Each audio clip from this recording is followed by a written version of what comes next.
Hey. Welcome to Time to Talk. Today I want to talk about deals. In particular, deals with the devil. You may not believe there's a devil. You may not believe there's a God. But I'm going to tell you a little story that happened to me. And this story is 100% true. None of this story is going to be made up. None of this story is going to be fictionalized or sensationalized or any of that. I'm going to lay it out to you how it happened to me. So, back in 1999, I was living in Los Angeles, California. Me and my buddy went out there because we always wanted to see the West Coast and live out there, so we did it together. In 3/4 of a mile, take a slight right turn onto US 92 East. Well, we met some people out there. We were cool, in a band. But some of these people in the band were professing Sorry about that. Some of these people in the band were professing Satanists.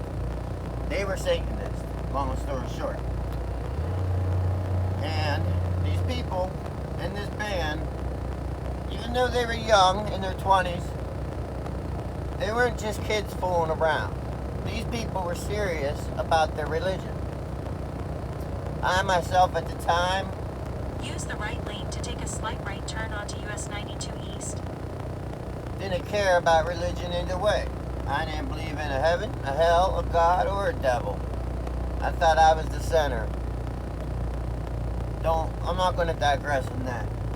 So, one day I'm at a party with this band, and they're Satanists, and they're being pretty wild. At the light, turn right onto West Doing Hillsborough some Avenue. wild drugs, and seemed like a lot of underage people there to me. I was in my 20s, and they start talking about deals and about worshiping Satan and just deals with the devil and this and that. I didn't know these people long. I just moved out there. But what I said was, I would take a deal with the devil. If the devil offered me a deal, I would take it. This guy I know, he come up to me, who was the Satanist, he come up to me and said, Jake, don't insult me like that. Don't be saying stupid stuff like that.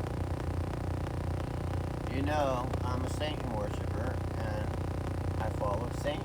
And by you saying that you want to make a deal like that is actually insulting to me.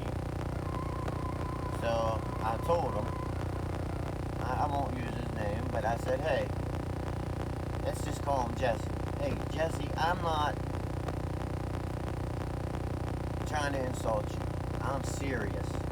If the devil wants to give me a deal so I can become a rock star and I can become rich and have drugs and women and cars and houses and be able to entertain people on a regular, I would sell my soul to do it.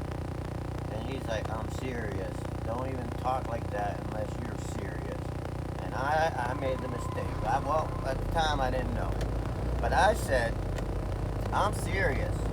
God's not giving me anything for my soul. So heck, I might as well become a rich rock star. So I told him, I'm serious, Stay in man. the 3rd lane from left. I'm serious. I'd sell my soul to be a rock star today. And he looked at me with these weird eyes and he said, Jacob, if you're serious, and I said, I'm serious. Of course I wasn't serious because I didn't even believe in the devil. But anyway, I digress. He says, if you're serious, keep your eyes open.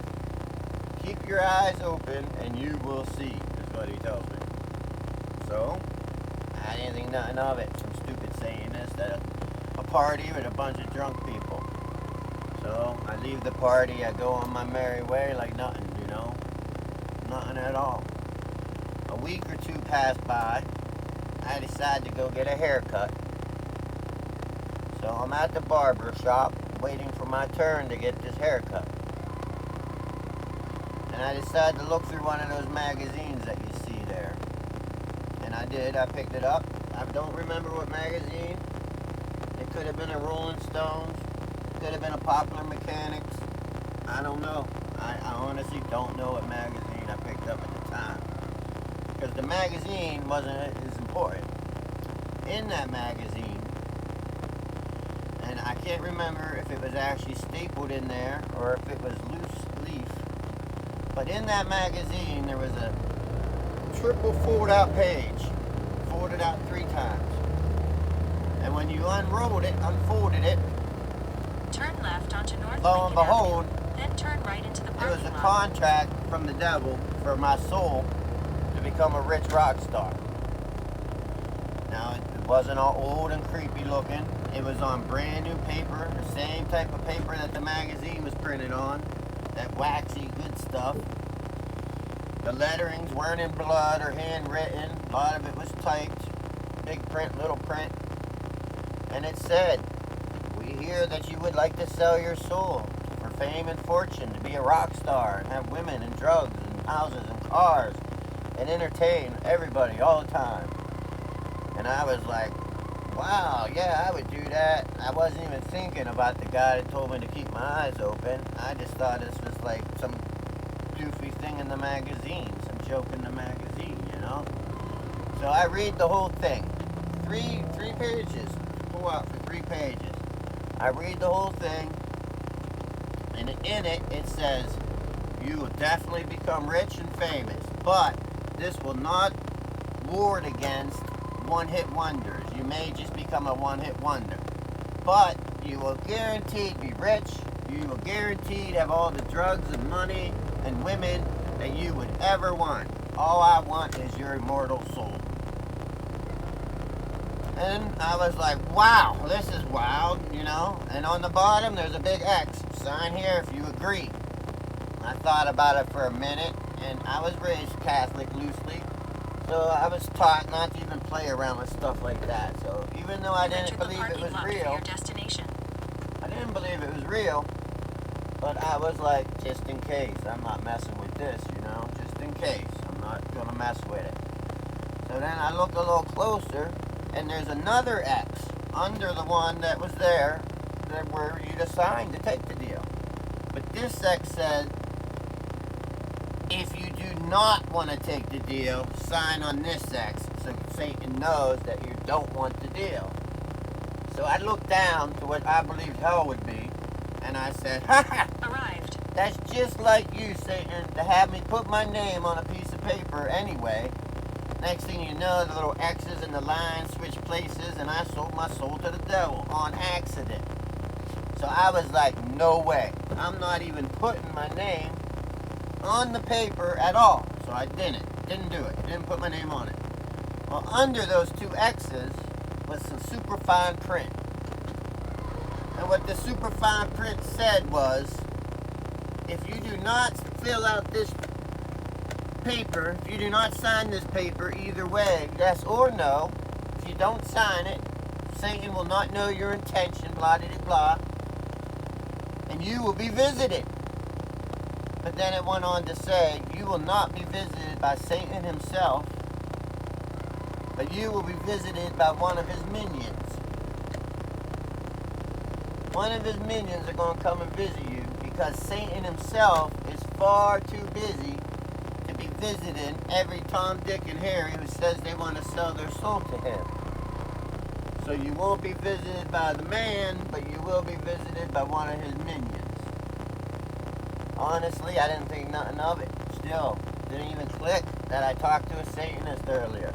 I was just like, wow, this is a neat little thing that they put in a magazine. I did not sign it either way. I had friends say, well, why didn't you keep it? That'd be cool to keep. Again, I thought it was a joke. Why would I keep it? I didn't think anything of it. I thought it was just nothing. I didn't keep it. I put it back in the magazine. I put it back on the table. I got my hair cut.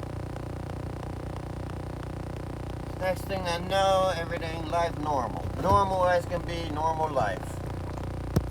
But then, I'm at a club with my buddy. My buddy who went out to Los Angeles with me. I'm at a club with him.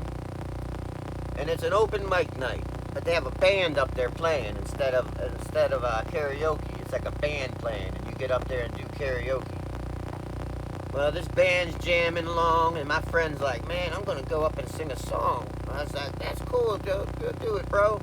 So he went up there, he's singing a song, and out of the blue, this little man come up to me. He come walking up. He wasn't little, he was skinny, but tall. He had real long black hair, wearing a black trench coat, black jeans, black boots, black undershirt, black eyeliner, long black hair, bracelets, rings on. He sits next to me at the bar. He sits right up next to me on my left side, and he says, hey man, can you handle your drugs? I look at him. Hey man, can you handle your drugs, man? Can you handle your drugs? I look back at him. I say, yeah man, I can handle my drugs. What do you have?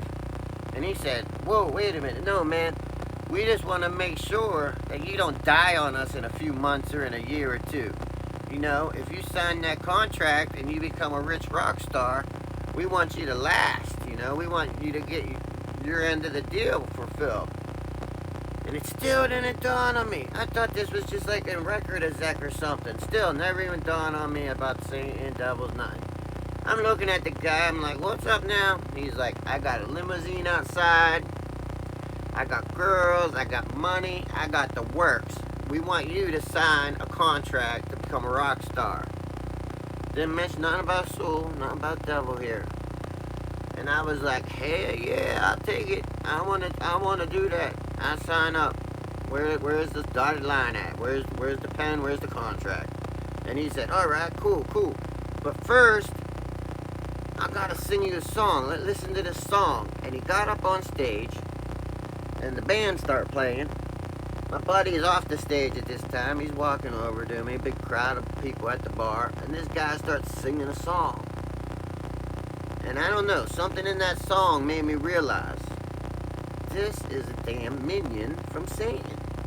This is exactly what that contract was just talking about the other day. And then it dawned on me, this guy is a damn minion. He got a demon in him or something. And he had me hold his phone when he went up there to sing. And I took that phone and I was going to smash it. But I said to myself, no, you don't want to be smashing some friend of Satan's phone. So I set it on the bar, nice and gentle, and I left. Then it all clicked. The guy said to make a deal, boom, a beautiful contract in a magazine, and then bam, all of a sudden I'm visited by one of these minions. You can't make this shit up. You can't make this stuff up. So then guy's up there singing. My buddy finally, wherever he is, he finally makes it back to me. I'm like, we gotta get out of here. Let's go, bro. Let's get out of here. He don't even know what I'm talking about. I'm like, dude, we gotta get. So we leave. And this is on Santa Monica Pier. Rusty Surf Ranch is where this happened. So the ranch, surf ranch, little bar is on top of the pier. So we get out of there. Demon homeboy's still up there singing. We get out. We go down the steps under the pier so we can smoke a little weed. And it's dark as heck under there. No lights at all. Who comes out of the shadow but homeboy, demon boy? He come walking out. I'm like, how did he even get there that quick? But who knows? Maybe I was there for 10 minutes, maybe 20. I don't know. Maybe he was done, walked out. I'm not saying it was magical. I'm just saying it was weird. He come out of the shadow, and he's like, whoa, Jacob, wait a minute, man. Wait a minute. I understand, man. I understand you don't want nothing to do with us, brother. I understand. But, man, just listen. Just listen to my song. And okay. I stood there, and this dude standing on the beach starts singing at the top of his lungs some song. I don't know. Some people say he was trying to hypnotize me. I have no clue. But thank goodness, thank the great God of heaven, that my buddy who was with me, who come out to LA with me, the guy who did the karaoke, the guy who was at the bar with me, he seen me there watching this guy sing, and he come up and was like, you suck, dude, you sound like the Backstreet Boys. And he kind of like put me in a headlock, and we spun around out of the scene for a minute. And he just kept on singing, and me and my buddy spun out of the scene and walked away. And I even turned around and I took a picture of the guy. And for the longest time, I had a picture of him. Maybe my buddy still has that picture. I'm not sure. But that's my story. I swear there was a deal by the devil made to me. I thought it was a joke. It was no joke. And I thank God I didn't take the deal. And the reason I didn't take it then, because I was raised not to even fool around. But I also said, if it is real, if the devil's real and there's contracts from the devil, that means God's real. And I'm not being on a losing team. Well, that was time for talk, or time to talk. Leave some comments. I'm getting bored over here. Take it easy, guys. Bye. God bless you all.